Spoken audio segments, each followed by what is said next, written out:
Hello नमस्कार दोस्तों, आपका मेरे चैनल पॉजिटिव अप्रोच में स्वागत है। This is Nitesh Bhardwaj. आज जो है हम पढ़ने वाले हैं, हमारा टॉपिक है ऑप्टिक्स यूनिट का, जो टॉपिक है रिफ्रैक्शन ऑफ लाइट। जी हाँ, आज हम रिफ्रैक्शन के बारे में पढ़ेंगे। इससे पहले जो है हमने रिफ्लेक्शन ऑफ लाइट पढ़ा था। बहुत इंपॉर्टेंट यूनिट है ऑप्टिक्स हमारी, इससे काफी क्वेश्चन एग्जाम में पूछे जाते हैं। ठीक है, तो सबसे पहले आपको पता होना चाहिए कि रिफ्रैक्शन होता क्या है। मेन आइडिया आप ले लीजिए, उसके बाद जो है आपको डायरेक्ट इसके मेन की पॉइंट और न्यूमेरिकल करवाऊंगा। रिफ्रैक्शन का मतलब है जब लाइट एक मीडियम से आ रही है, जब दूसरे मीडियम में जाती है तो उसका पाथ जो है चेंज हो जाता है। ठीक है, फॉर एग्जाम्पल आपको एग्जाम्पल देकर समझाता हूं। जैसे मान लीजिए यहां से लाइट आ रही है, ये बीच में मीडियम बना है इसका, तो आप देखोगे ये पेंसिल आपको थोड़ी सी मुड़ी हुई दिखाई देगी। जब ये लाइट वाले मीडियम से दूसरे मीडियम में जाएगी, ठीक है, आपको ये बेंड हुई दिखाई देगी। ये जो पाथ में जो इसका पाथ चेंज हुआ लाइट का, इसे कहा जाता है रिफ्रैक्शन ऑफ लाइट। काफी इंपॉर्टेंट है। इसमें जो सबसे पहला की पॉइंट बनता है, मेन की पॉइंट हमारा की पॉइंट नंबर 1, वो बनता है स्नेल लॉ के ऊपर। ठीक है, स्नेल्स लॉ क्या कहता है? स्नेल्स लॉ, स्नेल लॉ बोलता है म्यू जो होता है, म्यू क्या है यहां पर? Refractive index, which is equal to sine of incident angle divided by sine of refracted angle. ये कहलाता है हमारा स्नेल लॉ। इसे और कहा जा सकता है म्यू 2 ओवर म्यू 1। ध्यान से देखिएगा, अब जिसे किस तरीके से डिनोट किया जाता है, ये जो अभी डिनोट करना आपको बता रहा हूं, बहुत इंपॉर्टेंट है, न्यूमेरिकल में हेल्प करेगा। इसे हम लिख सकते हैं 1 म्यू 2। ठीक है, इसका क्या मतलब हुआ? ध्यान दीजिए, refractive index of medium 2 with respect to 1। ठीक है, इसको मैं लिख देता हूं, क्या मतलब हुआ इसका? इसका मतलब हुआ refractive index of medium 2 with respect to medium 1। क्या है कि ये जो रिफ्रैक्टिव इंडेक्स होगा 2 का with respect to this medium 1। For example से आपको समझाता हूं। Refractive index of glass with respect to air को कैसे लिखेंगे? Refractive index of glass with respect to air. इसे इस तरीके से भी लिख सकते हैं, या इसे ऐसे लिख दीजिए ए जी और ए। जो वैल्यू ऊपर होगी उसके रिस्पेक्ट में होगा नीचे वाले का इंडेक्स। ये खास ख्याल रखना है बस यहां पर। फिर से बता देता हूं, 1 म्यू 2 का मतलब हुआ refractive index of medium 2 with respect to air, with respect to 1। ठीक है, आई होप यहां तक आपको क्लियर हो गया होगा। इसके बाद देखिए, प्रोडक्ट ऑफ जो रिफ्रैक्टिव इंडेक्स का प्रोडक्ट होगा, क्या है नेक्स्ट इंपॉर्टेंट की पॉइंट हमारे पास? Product of refractive index with respect to sine of incident angle, sine of incidence angle, ये हमेशा होगा कांस्टेंट। ठीक है, क्या है? Product of refractive index of a medium with sine of incident angle is always equal to constant होगा। ठीक है, इसके बाद देखिए तीसरा जो इंपॉर्टेंट की पॉइंट है हमारे पास, इफ म्यू 1 अगर म्यू 2 के बराबर हो, ठीक है, क्या है? Refractive index of 1 medium is equal to refractive index of second medium, तो जो पाथ होगा वो बेंड नहीं होगा, जो लाइट है उसका पाथ जो है स्ट्रेट रहेगा। कैसे? देखिए एग्जांपल से आपको समझाता हूं। मान लीजिए ये मीडियम है हमारे पास mu 1, this is our mu 2।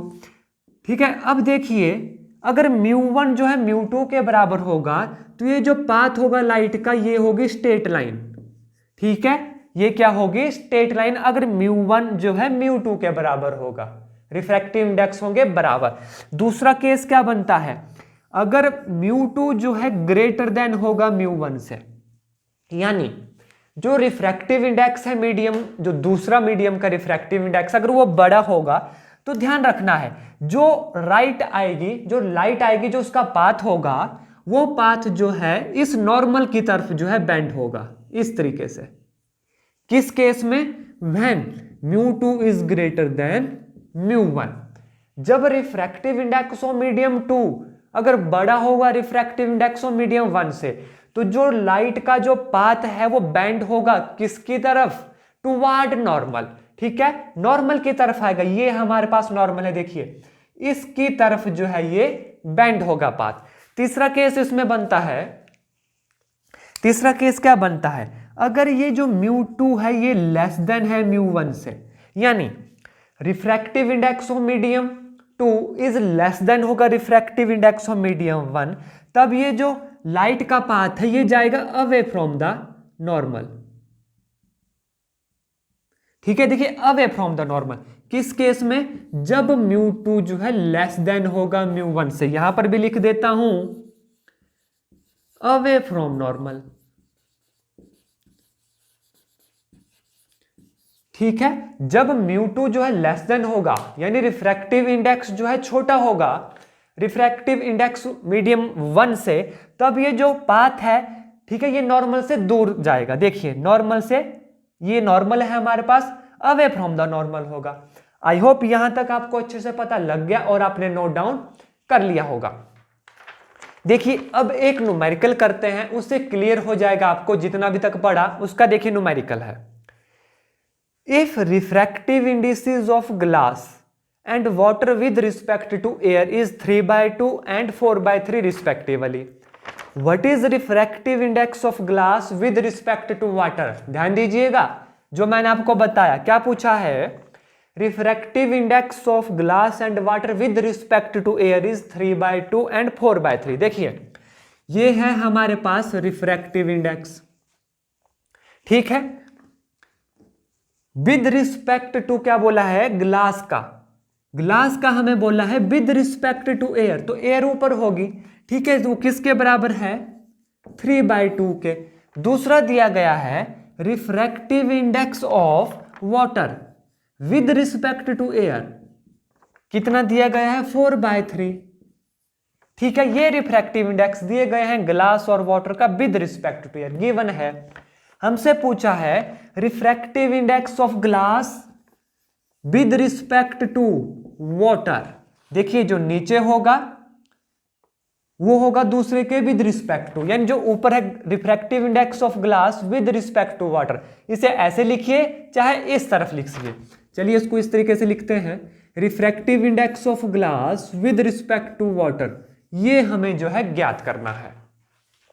सब कुछ गिवन है, देखिए क्या होगा, अब ये इस फॉर्मूले को लिखिए, अब ऊपर क्या आएगा, वाटर है, तो refractive index of water with respect to air कितना आएगा, 4/3 divided by refractive index of glass, ठीक है, विद रिस्पेक्ट टू एयर कितना है, 3/2, जो कितना होगा, 2 ऊपर चला जाएगा, 4 2 8 डिवाइडेड बाय 9। तो ये आ गया हमारे पास refractive index of glass with respect to water. ठीक है, यहां पर लिख देता हूं glass with respect to water. बस ये खास ख्याल रखना है इन नोटेशन का कि कौन नीचे है कौन ऊपर है, तो इसका मतलब क्या होता है। आई होप यहां तक आपको क्लियर हो गया होगा, और इसके ऊपर क्या न्यूमेरिकल बनता है वो भी क्लियर हो गया होगा। अगर आपको वीडियो अच्छी लगती है तो प्लीज वीडियो को लाइक करें, शेयर करें। हाँ, अगर चैनल पे नए हैं तो चैनल को जरूर सब्सक्राइब करें। अगर कोई डाउट और क्वेरी रहती है कमेंट करके जरूर बताएं। अगर इन वीडियोस का आपको डायरेक्ट नोट्स चाहिए उसका भी प्रावधान है, उसके लिए आपको जो है हमारी व्हाट्सएप आईडी पे मैसेज करना पड़ेगा।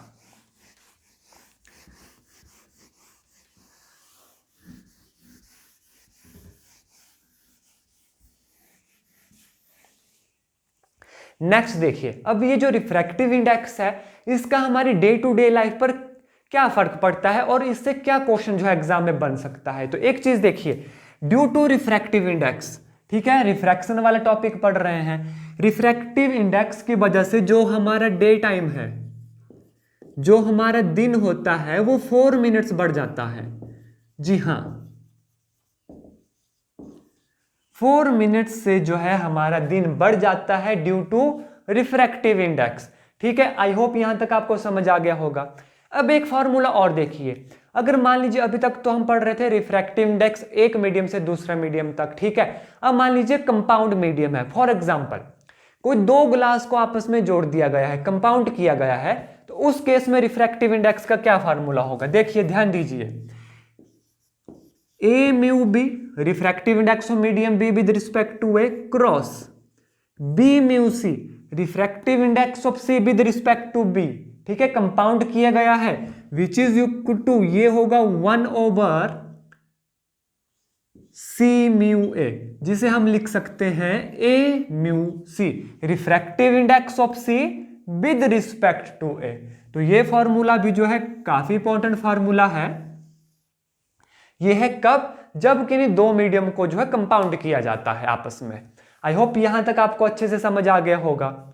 इसके बाद बात आती है अब टोटल इंटरनल रिफ्लेक्शन की। किसकी? Total internal reflection. यहां से भी क्वेश्चन एग्जाम में पूछे जा सकते हैं। टोटल इंटरनल रिफ्लेक्शन देखिए कब कब जो है टोटल इंटरनल रिफ्लेक्शन हो सकता है।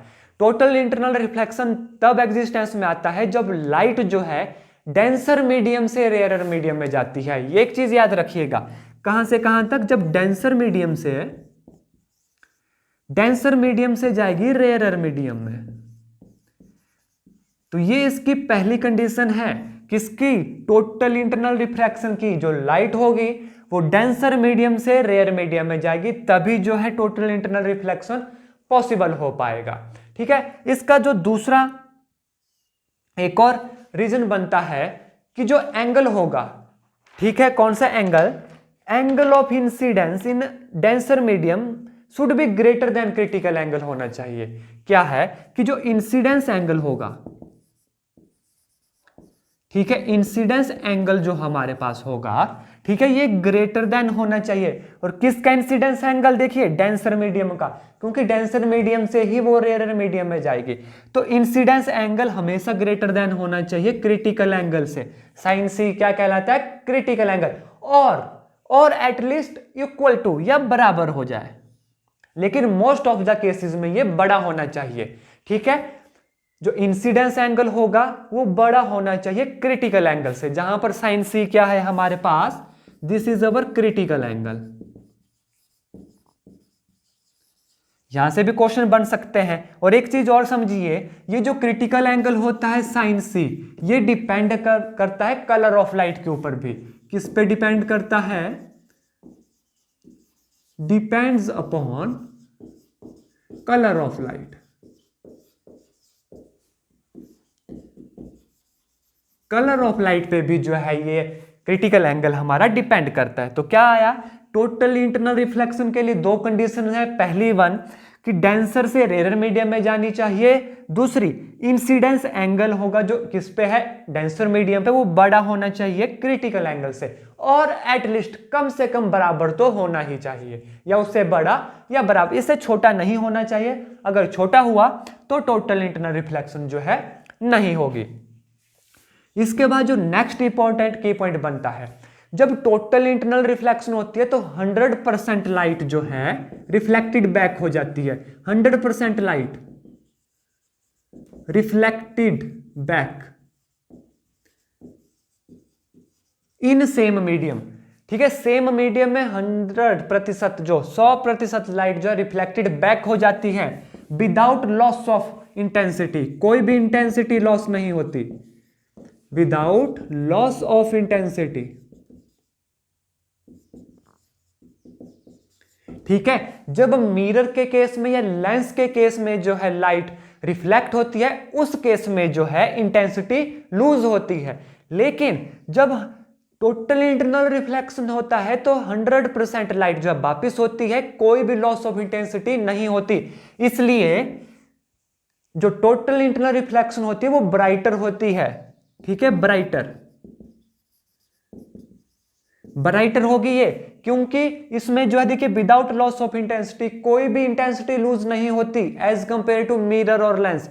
बाकी सभी केस में जो है इंटेंसिटी जब रिफ्लेक्शन होती है इंटेंसिटी खत्म होती है। तो उसके वजह से जो है टोटल इंटरनल रिफ्लेक्शन जो है ब्राइटेस्ट होती है एज कंपेयर टू मिरर और लेंस। ये खास ख्याल रखना है यहां पर। ठीक है, आई होप यहां तक आपको क्लियर हो गया होगा।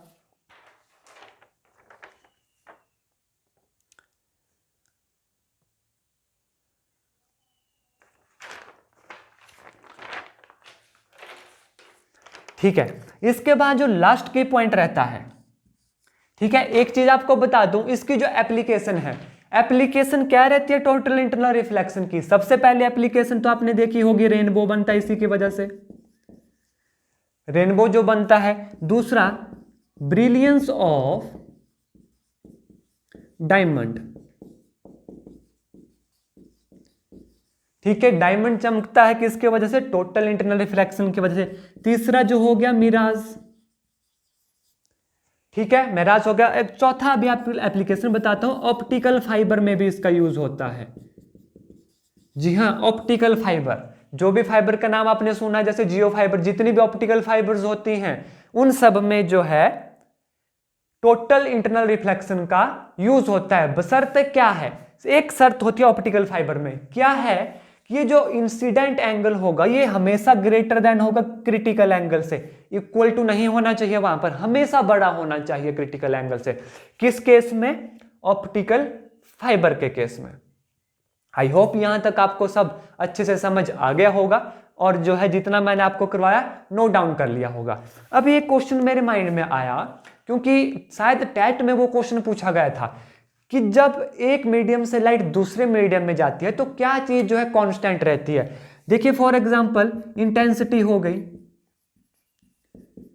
इंटेंसिटी। दूसरा ऑप्शन मैं देता हूं वेवलेंथ। तीसरा हो गया स्पीड। इंटेंसिटी, वेवलेंथ, स्पीड और फ्रीक्वेंसी।